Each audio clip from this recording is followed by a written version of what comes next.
It's time for another Dice Tower review with Zee Garcia.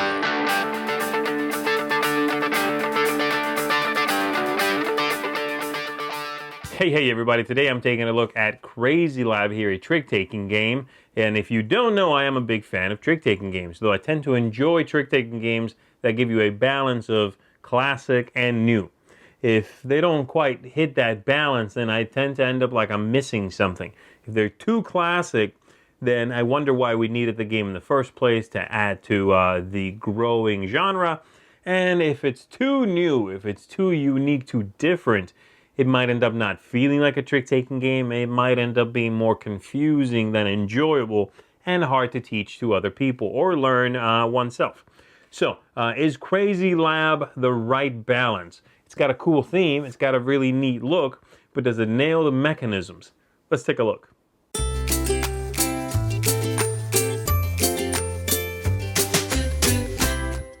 To set up the game, every player is going to grab one of these stacks of cards, which denotes on the back the card they are trying to avoid. This is the color you don't want to take, and on the front are all of the other colors, okay? So you're going to take a stack of these. We've got green player, the player avoiding green, rather, yellow and blue. The other two will be set aside for just a minute, and then everyone is dealt a hand of 10 cards. Now, these cards are going to have different suits, different colors showing on them, sometimes 3 different ones with different denominations, and sometimes they'll have fewer than that. Sometimes you're going to get cards that have just 2 colors on there, or even just 1 color on the card, all right?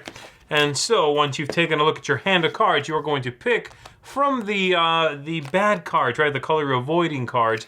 You are going to pick one color that you do want. That one's the one that's going to be good for you. So this player might pick green, for example, though I really haven't looked at my cards here.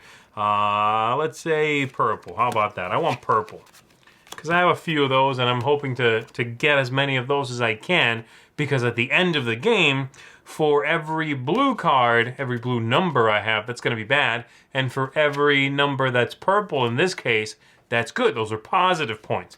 The other ones I'm going to just set aside for now, and everyone does this. Everyone's going to pick a card that lets everyone else know what they're avoiding, but not what they're going for. Now, from the 3 remaining cards, every player picks 2 that they put into a pile in the center of the table. And since we're playing with fewer than 5 players, the leftover colors also throw in 2 random cards. This gets shuffled up, and we are ready to begin. Now, what these cards do, the ones I'm shuffling now, is denote the trump for that round of card play, just for that one hand. And so this works like this. Say I'm the start player, we flip over one of these, and green in this case is the trump color. So I'm going to take a look at my hand of cards here, and I can play whatever card I want to. So let's say I want to play, let's say I played this card here. It's got a 1 in green, and that is what's winning right now, the 1 green. Now this player over here is avoiding yellow. They want blue though. This is a wash for them. They don't want this card. So they are just not going to play any green, and they are going to throw away a card that doesn't have any green in it, like that one, okay? So this green 1 is still winning this trick. And this player does not want green. They want blue. There's quite a bit of blue there, so they might try to win this. And they're going to go with that one there, because the 2 green already beats the 1 green, and that player wins. And so they're going to gather all 3 of these cards.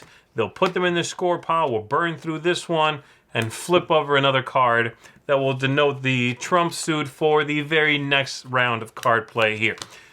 This player, going back for just a second, just made some points. They are going to be losing 1, 2, 3 points, but they are going to be winning 10, 4, 4, and 2, okay? So that's a good move on their part. So they're happy with that.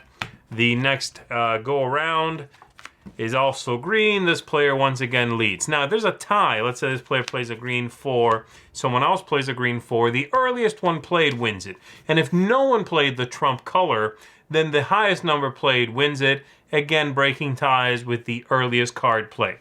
This continues until all of the cards have been played. There are 10 of these, and there are 10 cards in our hands, so that will match up. And then once it's all done, we figure out everyone's score. So in my case, I want to avoid blue, I want purple. I would just add up every card I've got in my score pile, add up all the blue points, or rather add up all the purple points, subtract all the blue points. That's my final score. Highest score in the game is the winner. That's it. That is how you play Crazy Lab. All right, so there you have it. Let's talk about it a little bit. I'm going to start with thematic ties. The game has a theme that it really doesn't need a theme. Many trick-taking games are themeless.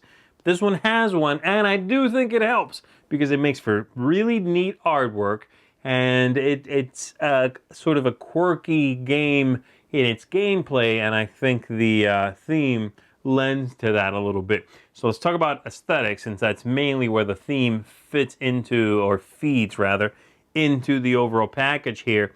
I think the artwork on the game is fantastic. Colors are bright, well done. The illustrations of the beakers with the layers of liquid in there is neat. It's a good way to represent the suit of the card, or the suits of the cards. So I really enjoy that. And then on top of that, the quality of the components is very high. The cards are linen finish. They are well made. Everything is really on point when it comes to the aesthetics and the component quality. The replayability here is really high, actually, surprisingly high.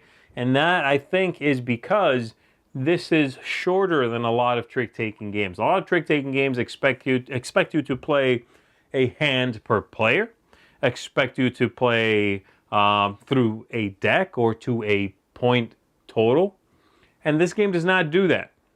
Technically, a full game is one play of 10 cards. You can play more than that, right? But that is a full game. As far as I can tell, that's a whole game. I like that because it actually makes me want to play more than once sometimes. And I can get to a satisfying conclusion earlier, which means it solidly fits into filler style territory, this game, for how short it takes. So the replayability here is really high, and then the choices you have, what's going on, is surprisingly deep. The game length, as I just said, is very short. It takes just a few minutes, and I like that very much. It's not so short that it is fluff, right? It's not so short that it is forgettable and you shouldn't worry about choices. I'm just saying it's short enough that it does not outstay its welcome. And I think a lot of trick-taking games, unless you are someone who can get into that trick-taking cadence that is pretty slow, I think they tend to overstay their welcome usually. And many people don't even play full games of them when they do play. The ease of play, which is any weird design choices, fiddliness, things like that. There are a few twists here, okay? There is Trump changes every single card play. It's not fiddly, it is clever, and I like it, okay? The fact that cards are more than one suit at a time. It's not fiddly.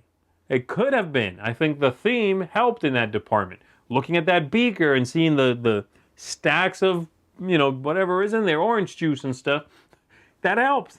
And it helps to understand how the card functions.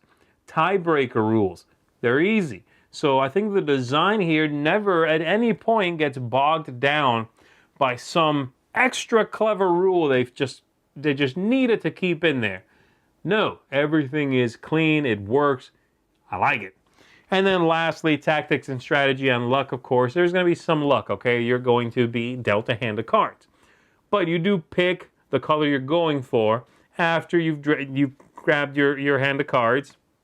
And there is no follow suit rule here. You can play any card you want to anytime, which is very liberating and really adds quite a bit of tactics. It is a tricky game to do well in. People will know your pain color, right? That's the other thing, the one that hurts you. So if you are early in the round, and you play a card that is trump, it's a high number, you got to be careful, because people can and will play cards that hurt you because they don't have to follow suit. So it's a tough game, it's a punishing game, it's one you need to be really careful in, but it is also extremely interesting and engaging, and it's got some good tension in there. So overall, I'm a huge fan of Crazy Lab. It's one that when I saw the cards the first time, I was like, ooh, that's a cool looking trick-taking game. These cards have multiple suits, multiple numbers. What? Some of them are 1, some of them are 3 different numbers. So, and then I played, and I was sold. It's a really great game. If you are a fan of trick-taking games, and again, you want those couple of little twists that are going to make it something unique and interesting, Crazy Lab is definitely for you. This one gets a seal of excellence from me. Definitely, if you enjoy this size card game added to your collection, folks, I think you're going to dig it. Thanks so much for watching the Dice Tower videos. Find more great videos and reviews, as well as our top-rated audio podcast at Dicetower.com. You can also find other great shows at DicetowerNetwork.com. I'm Eric Summerer, and you've been watching The Dice Tower. The Dice Tower is sponsored by Cool Stuff Inc., where you can find great games for great prices. Cool stuff in stock. Check them out at CoolStuffInc.com.